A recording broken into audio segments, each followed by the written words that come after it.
Prosecco, champagne, and other sparkling wines do not taste the same. In this episode, you'll learn about the production methods, taste differences, and why there's a big price difference between sparkling wines. You'll find out how to choose the right one for your occasion and your budget.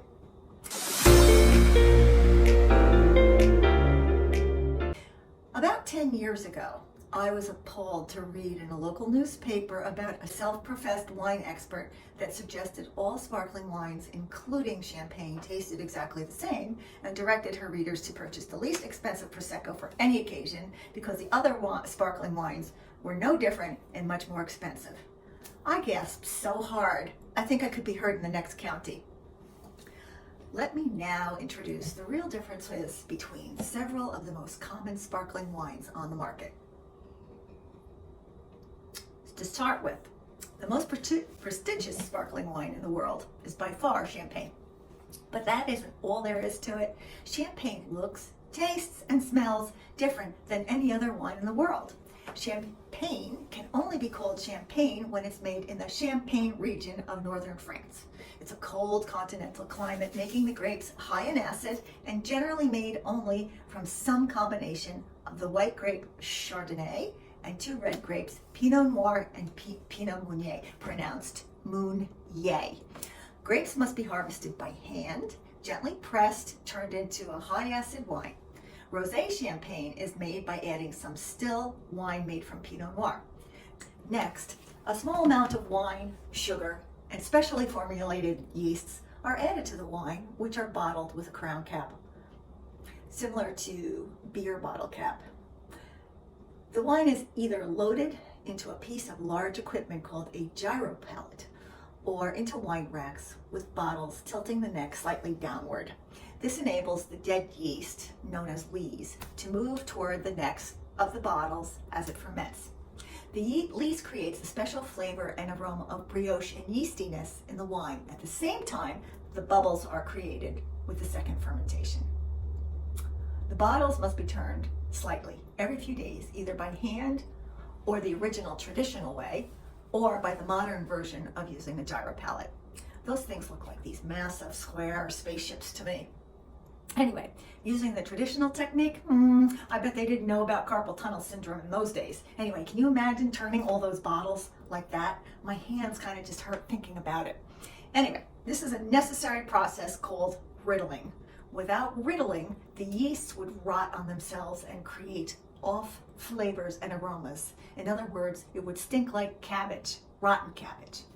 After several months, when the wine is ready, the tops of the bottles are frozen and the caps are removed. The pressure forces out the dead yeast that's collected in the neck along with some of the wine and makes a bit of a mess.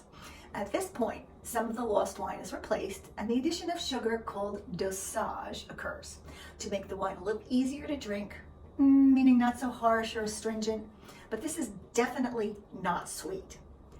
The last process involves taking the wine deep into the chalk cellars, some of them around 100 feet deep or more, which is like a third of the size of a football field. It will age there in cool temperatures until ready to be released. Now, what's the difference between a vintage and non-vintage champagne? Non-vintage is a blend of several years to make a house style for the champagne house, which will be consistent from year to year. It'll cost considerably less as well, starting at about $65 or $70 US as of this recording. There will be no year printed on the label, and the wine doesn't age well. It should be drunk within a year or two of its purchase, and hopefully the purveyor has not been sitting on the wine in its inventory for too long, but that's also true of any sparkling wine that you buy. On the other hand, vintage champagne will usually start at a cost of around $150 US, again as of this recording, and go up in price depending on the number of factors such as the rating of the vintage, the reputation of the champagne house, and how well the bottle already, how well it's aged. The vintage will be printed on the front. Vintage champagnes are composed from grapes harvested only in that year. So the taste, structure, and age-worthiness are subject to change of that specific year's crop. This is known as vintage variation. This style of champagne is designed to age so it's not necessary to drink them quickly, depending on the vintage rating from the critics and how old they are at the time of purchase. In fact, it's generally desirable to not drink a vintage champagne quickly unless it's already an older bottle. Generally, the higher the rating, the longer the wine can age. People will buy vintage champagnes in order to cellar it so they can benefit from the increase in flavor, or for special occasions such as a gift for a birth year, a marriage year, etc. that can be drunk at some point in the future. When fully aged, vintage champagnes will have very complex aromas and flavors, such as intense brioche, hazelnuts, and yeast, just to name a few. The flavor will linger a very long time in your mouth, and its mousse, meaning the wine's bubbles, is like little continuous prickles on the mid-palate, meaning after a few seconds in your mouth, the wine becomes mouth-filling foam like whipped cream. The bubbles in other sparkling wines are often much larger and don't last as long and feel rather rough in your mouth without any of that foamy feeling like champagne. As you can see by my description of champagne production, the costs and skill required are substantial, yet the exquisite reward of intense flavor, texture, and aroma make these wines well worth their investment. They are so unique, and there is really nothing else like them in the world. Almost every country in the world makes a sparkling wine, and that includes Spain. Spanish Cava is my personal favorite for an intermediate level sparkling wine. Cava is a sparkling wine produced in Catalonia, Spain, and is generally made from 3 different indigenous Spanish white grapes: Xarel-lo, Parellado, and Macabeo. Pronounced Xarel-lo, Parellada, and Macabeo. Cava is a relatively new wine, starting to be produced in the 1870s by Jose Revento. It's made in the same method as champagne, only with much less detailed restrictions. For example, the bottles are only riddled by gyro palate, and the grapes are not picked by hand. The climate is Mediterranean and does not have the same soil and other defining characteristics as champagne. Therefore, the production method is similar and doesn't provide the same level of potential aging or complexity as champagne. The grapes used, specifically Xarel-lo, can sometimes give it a more unique, earthy flavor, a bit similar to champagne, and Cava must sit on its lees for at least 9 months before release. This will impart some of those yeasty aromas and flavors of champagne, but also includes fruitiness too. It's made in 7 different sweetness levels, ranging from brut nature, like champagne, to sweet. You'll never have a sweet, well, you don't have much sweet champagne. Cava should also be drunk young and will range in a price between $12 and $100 USD. And its economical version should be drunk within a year, while the reserve and more expensive examples can age for maybe a few years and indeed improve. Cava is very versatile and can be used as an aperitif before a meal or mixed with cocktails and punches. More expensive versions can be yeasty and bready and work well with a delicious meal of seafood or white meats. However, the most popular sparkling wine in the US and Italy is Prosecco. It's a white grape indigenous to northern Italy, and it's called Galera, formerly called Prosecco. You'll never see this grape grown anywhere else in the world.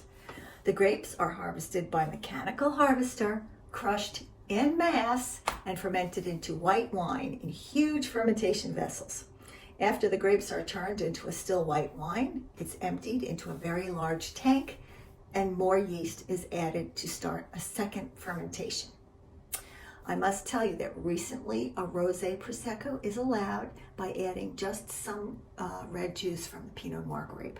Anyway, this is called the tank method for obvious reasons. It's fast and expensive, and bottling takes place immediately after that second fermentation.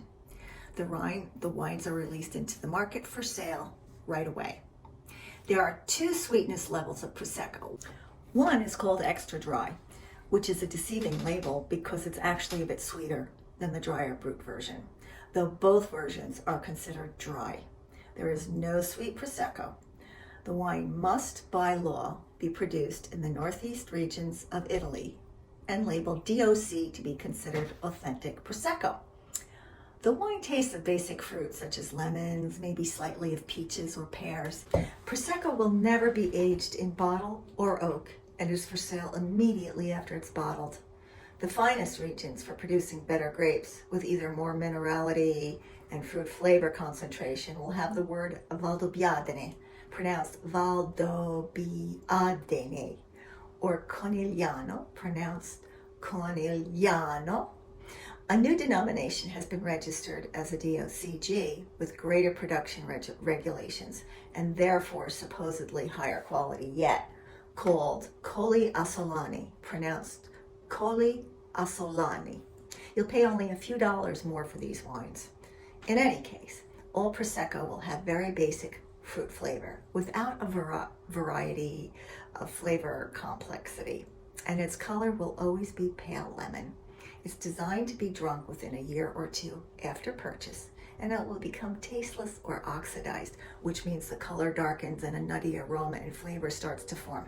Not good. This is what you can fairly expect from these wines. Prosecco ranges in price from $10 US to $23 US, depending on its quality level, size of producer, etc. A lot of Prosecco is made by co-ops, meaning grape growers that bundle all their grapes together and vinify their wine under one label, or share the cellar equipment in a central location. There are many brands to choose from. This wine is your best choice if you are not a frequent drinker or intend to make a punch or mimosas or just need a simple bottle of bubbly at an inexpensive price for a quick toast. It's a great refreshing summer wine instead of beer, or an aperitif to cleanse your palate before dinner, and you can't beat the price. I hope this episode has given you enough information to help you choose the right sparkling wine for your pool party, New Year's Eve party, an ordinary night at home, or a gift for a special occasion. Salute! Did you like that video? Then what are you waiting for? Hit that like button, and while you're at it, hit subscribe! Because then you'll get more notifications of content that's coming your way from a wine expert and a chef. And we can answer your questions about food and wine pairing if you leave a comment below. We'd love to hear from you. So, thanks again for watching on Corks and Screw Caps. Bye-bye. Bye-bye. Hey, bye-bye. No, you have to wait until next week, until we make another video. Okay, bye-bye. Bye-bye. Thanks again. Bye-bye.